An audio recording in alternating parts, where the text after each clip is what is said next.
జేఎన్పీ TV జనం TV ఇది జానపదుల TV. సమాచారాన్ని మీకు అందిస్తుంది జేఎన్పీ టీవీ. ఏబిసిడి వర్గీకరణ కోసం వాళ్ళు పోరాటాలు చేస్తున్నారు.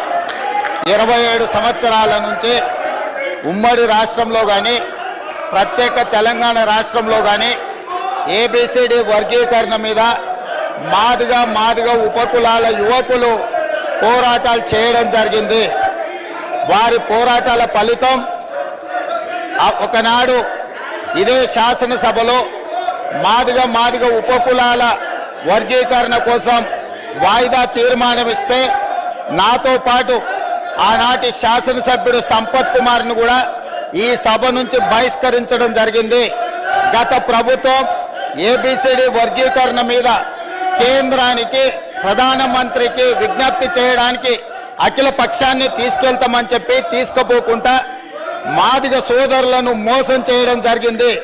కానీ డిసెంబర్ 3, 2023 నాడు ప్రజాప్రభుత్వం బాధ్యత తీసుకున్న తర్వాత తక్షణమే మా ఉప ముఖ్యమంత్రి గారి సూచన మేరకు మాజీ ఉప ముఖ్యమంత్రి ప్రస్తుత మంత్రి దామోదర్ రాజనరసింహ గారి నేతృత్వంలో మా శాసనసభ్యులందరినీ అడ్వకేట్ జనరల్ ని ఢిల్లీకి సుప్రీంకోర్టుకు పంపించి న్యాయ కోవిధులతోని చర్చించి సుప్రీంకోర్టులో బలమైన వాదనను తెలంగాణ రాష్ట్ర ప్రభుత్వం కాంగ్రెస్ ప్రభుత్వం వినిపించడంతో ఈనాడు సుప్రీంకోర్టు మాదిగ ఉపకులాల వర్గీకరణకు అనుకూలమైన తీర్పునివ్వడం జరిగింది.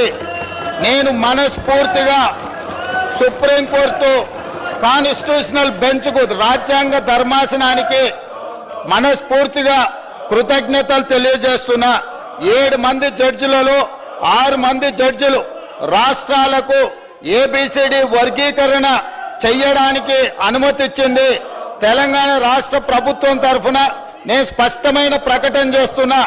దేశంలోనే అందరికంటే ముందు బాగానే నిలబడి తెలంగాణ రాష్ట్ర ప్రభుత్వం ఏబిసిడి వర్గీకరణ అమలు చేసే బాధ్యత మా మిత్రులు మా మంత్రివర్గ సహచరులు మేమందరం తీసుకుంటాం. అవసరమైతే ఇప్పుడు ఇచ్చిన ఉద్యోగ నోటిఫికేషన్లలో కూడా వర్గీకరణను అమలు చేయడానికి అవసరమైతే ఆర్డినెన్స్ తీసుకొచ్చి మాదిగ సోదరులకు న్యాయం చేసే బాధ్యత మేము తీసుకుంటాము. కాబట్టి ఈరోజు ఈ సభ అందరూ కూడా ఈ అంశం మీద ఏకాభిప్రాయానికి వచ్చి మాదిగ ఉపకులాల వర్గీకరణకు సంపూర్ణంగా సహకరించాల్సిందిగా రాష్ట్ర ప్రభుత్వం తరఫున నేను విజ్ఞప్తి చేస్తున్నా అధ్యక్ష.